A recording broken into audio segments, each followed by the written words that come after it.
और कांग्रेस की भारत जोड़ो यात्रा जैसे जैसे आगे बढ़ रही है, बीजेपी और कांग्रेस के बीच जो विवाद है वो और बढ़ता जा रहा है। ताजा विवाद जो है वो कांग्रेस की ओर से जारी खाकी पैंट की एक तस्वीर को लेकर हुआ है, जिस पर बीजेपी ने इसे तुरंत वापस लेने की मांग की है। क्या है पूरा विवाद, इस रिपोर्ट में आपको दिखाते हैं। कांग्रेस की भारत जोड़ो यात्रा इस समय केरल से गुजर रही है।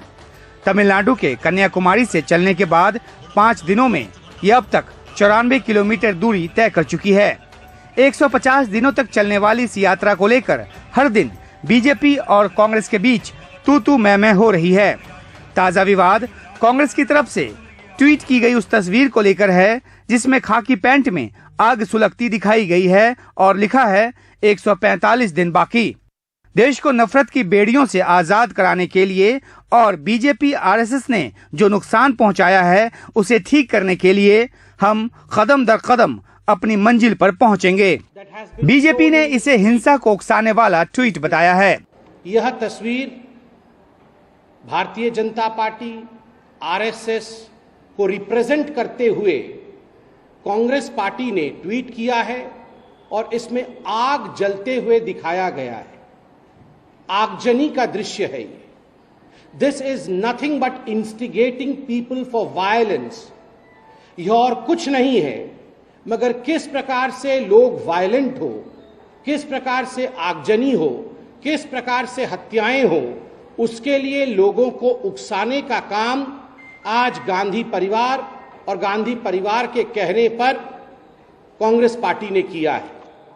खाकी पैंट आरएसएस की पोशाक का हिस्सा है।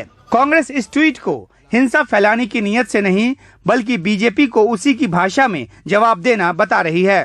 RSS and the BJP is not used to aggressive responses from the Congress. When the Congress gives an aggressive response, जब हम आक्रामक होते हैं तब वो पीछे हट जाते हैं।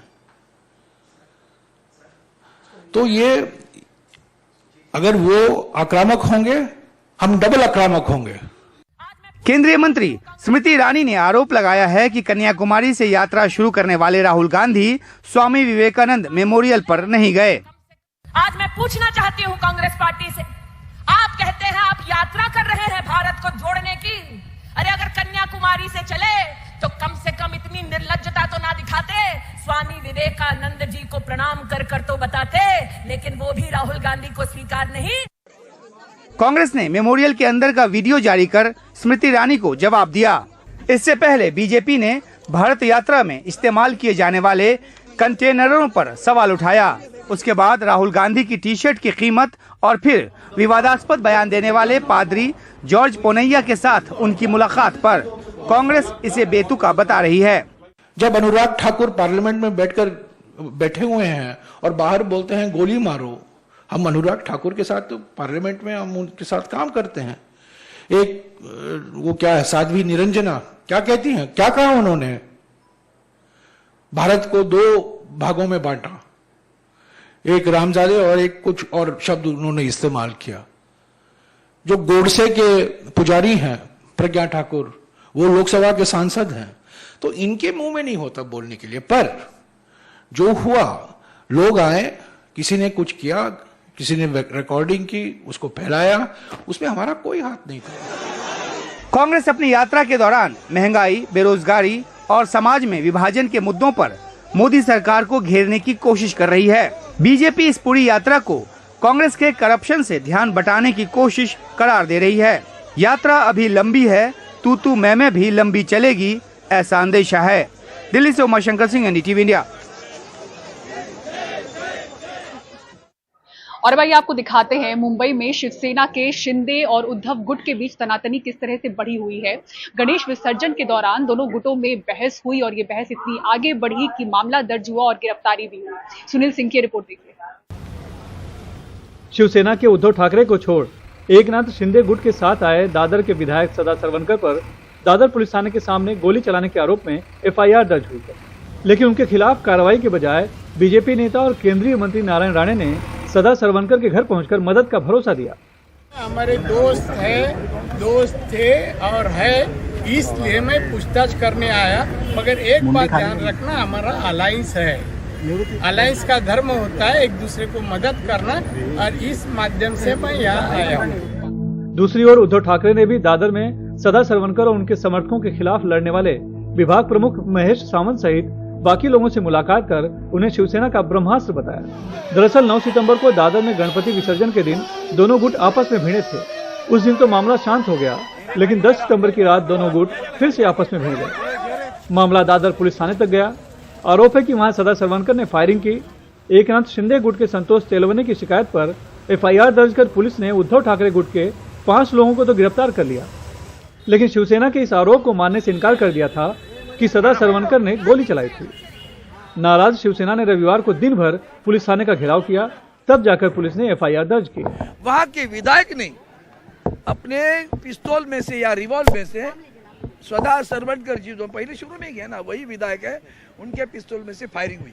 वो वहां भी हुई, यहाँ भी हुई। इसके बावजूद वही आके कंप्लेन करते हैं और वहां आकर जाकर सीना तान कर कंप्लेंट हमारे लोगों पर करते हैं। पुलिस थाने में मुझे नहीं समझ में आता है कौन सा दबाव है। 2 गुने दाखिल किए गए हैं। दोनों गुने में 5 से 10 जो आरोपी हैं उनके विरुद्ध राइटिंग का केस और दाखिल किया गया और आज के जो केस है उसमें फायर आर्म्स एक्ट पर दाखिल किया गया है और इन दोनों ही केस में अभी इन्वेस्टिगेशन चालू है। सभी को आइडेंटिफाई करके इन्वेस्टिगेशन जैसे जैसे फैक्ट्स सामने आएंगे उस हिसाब से की जाएगी। पुलिस ने FIR तो दर्ज कर ली है, लेकिन अभी तक कोई कार्रवाई नहीं की है। लिहाजा विपक्ष के नेता अजित पवार ने राज्य की कानून व्यवस्था पर सवाल उठाया है। ये महाराष्ट्र के लिए बहुत गंभीर है, क्योंकि रूलिंग पार्टी के ही MLA हवा फायरिंग कर रहे हैं, ऐसा सुनने को मिल रहा है।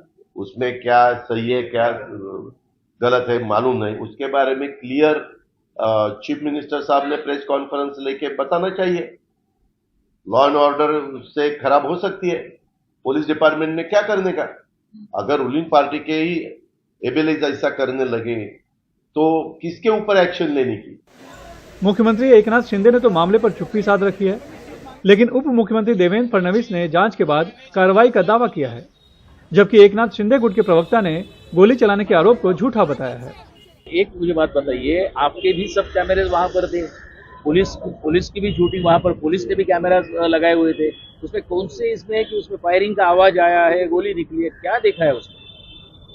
ये सब मन की बातें हैं। सामने वाले कंप्लेंट देने के लिए आ गए, उन्होंने बोल दिया कि फायरिंग हुई है, फायरिंग की कंप्लेंट ले लो। इस पूरे मुद्दे पे अब राजनीति शुरू हो गई है और खास करके जो शिवसेना का एकनाथ शिंदे गुट और उद्धव ठाकरे गुट है उसके बीच तनातनी अब और इसी तरह से आगे बढ़ती जाएगी और ये मनपा चुनाव तक, आने वाले BMC चुनाव तक इसी तरह संघर्ष आगे बढ़ता रहेगा। और इसमें चुनौती सबसे ज्यादा जो है वो पुलिस के लिए है, जिससे कि कानून व्यवस्था को संभालना है और इन सब के बीच में उसे अपने आप को तटस्थ भी दिखाना है, जो बहुत ही मुश्किल है।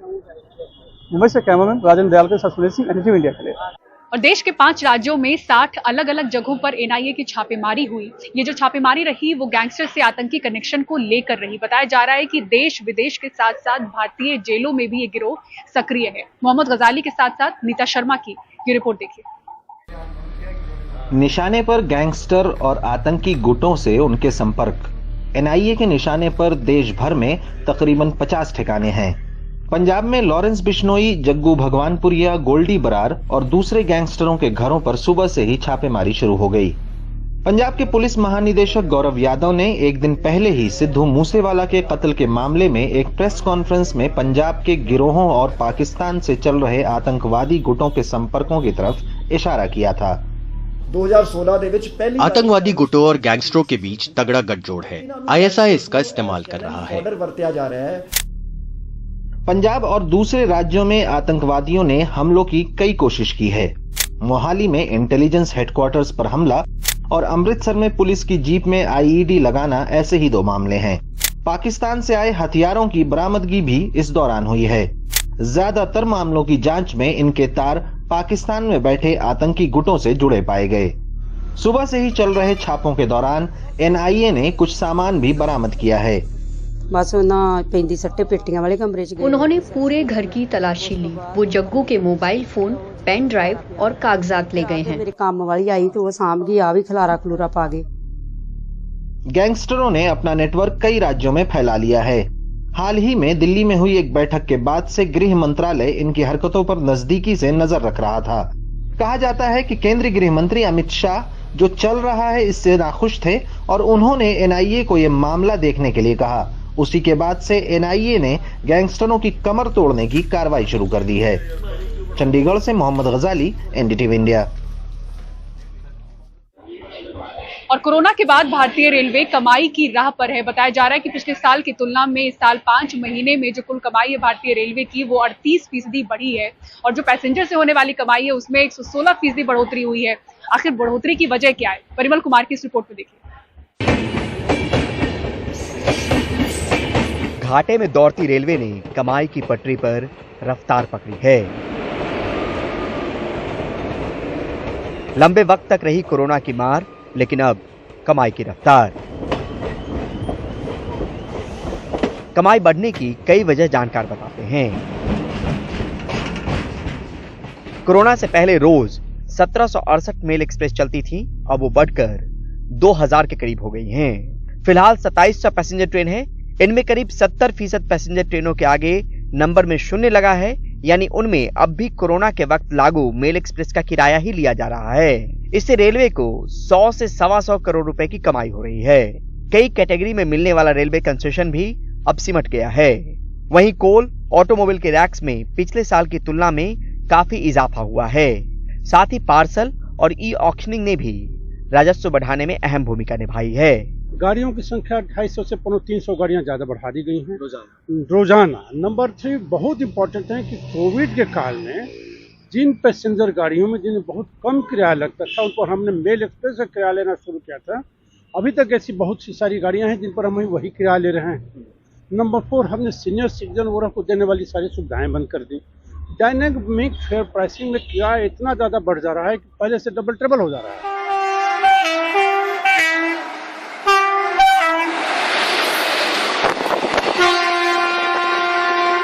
नई दिल्ली से परिमल कुमार, एनडीटीवी इंडिया।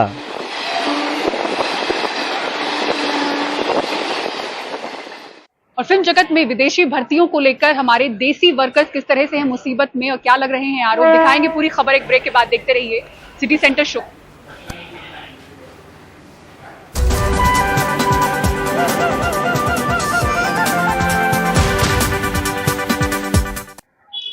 क्या भारतीय फिल्म जगत विदेशी प्रतिभाओं की तेजी से भर्ती कर रहा है और क्या इसकी वजह से जो हमारे देसी वर्कर्स हैं उनके रोजगार पर मुसीबत आई है? ऐसी ही कुछ संभावना जताते हुए आरोप लगाए गए हैं फिल्म कर्मचारी संघ की ओर से। क्या है पूरा विवाद, इस रिपोर्ट में आपको दिखाते हैं। फिल्म, टीवी सीरीज के सेट्स पर शूटिंग तेजी से बढ़ी है तो पिछले कुछ मुद्दे फिर से चर्चा में आए हैं। विदेशी कलाकारों, टेक्नीशियंस को काम देने के चलन में क्या फिल्म उद्योग में देसी वर्करों का रोजगार छिन रहा है? ऐसी आशंकाओं को भांपते हुए और बिना उपयुक्त वर्क वीजा के काम कर रहे विदेशियों को लेकर फिल्म कर्मचारियों के संघ, federation of western India cine employees और भाजपा चित्रपट जैसी फिल्म यूनियनों ने आवाज उठाई है। दावा किया गया है कि बॉलीवुड में बड़ी संख्या में विदेशियों को जूनियर कलाकार, makeup artist, hair stylist, dancer, action निर्देशक, स्टंटमैन, पोशाक डिजाइनर, कला निर्देशक और टेक्नीशियंस के रूप में काम पर रखा जा रहा है। आरोप है कि इनमें से कई विदेशी वीजा मानदंडों का उल्लंघन करते हुए भारत में गैर कानूनी तौर से काम कर रहे हैं। इनमें से ज्यादातर ब्रिटेन, रूस और उज्बेकिस्तान जैसे देशों से बताए जा रहे हैं। बहुत सारे जैसे कि कुछ छोटे छोटे रोल करने जो आते हैं या जो डांसरों में आते हैं वो प्रॉपर वीजा के साथ नहीं आते हैं। फेडरेशन उन तमाम लोगों को वार्निंग देकर रखी है और खास तौर से यदि इस तरह का कोई काम करते हुए देखा जाता है तो हम पुलिस की मदद से उन लोगों पर कार्रवाई भी करते हैं। ये बहुत बड़ा विषय है। इससे ये नुकसान ये हो रहा है कि हमारे जो भारतीय कलाकार है जो बहुत ज्यादा टैलेंटेड है और जिनको काम नहीं मिल रहा है, ये जो गैर कानूनी तरीके से फॉरेनर आ रहे हैं उनकी वजह से, तो हमारा ये आंदोलन जारी रहेगा। हम लोग एक निवेदन हमारे डीसीपी मैडम FRR की उनको भी देने वाले हैं और दूसरा एक निवेदन हमारे महाराष्ट्र के गृह मंत्री माननीय नेता श्री देवेंद्र जी फडणवीस उनको भी देने वाले हैं कि वो इसके ऊपर ध्यान दें, क्योंकि होता ऐसा है कि कोऑर्डिनेटर्स इनको कोऑर्डिनेट करके भेजते हैं और जो बेचारे प्रोड्यूसर्स होता है उनका इसमें कुछ लेना देना होता नहीं है, लेकिन उनकी एक जवाबदारी बनती है कि वो इनका वीजा चेक करें। उनके पास वर्क वीजा है या उनके पास टूरिस्ट वीजा है, वो वीजा एक्सपायर तो नहीं हो गया। कई लोग एक्सपायर वीजा पे भी काम करते हैं। विदेशियों को काम देने का मुद्दा पुराना है, लेकिन रोजगार की चुनौतियों के बीच यूनियन की ओर से इसे फिर उठाया गया है, क्योंकि भारतीय सिनेमा बड़ी संख्या में लोगों को रोजगार देता है और ये मौका यहीं के लोगों को ऐसे कठिन समय में मिले, ये इनकी मांग है। मुंबई से पूजा भारद्वाज, एनडीटीवी इंडिया। और सिटी सेंटर शो में फिलहाल इतना ही। मुंबई के बांद्रा स्थित गेटी गैलेक्सी सिनेमा थिएटर से पूरी टीम को दीजिए इजाजत। खबरों के लिए देखते रहें एनडीटीवी इंडिया। नमस्कार।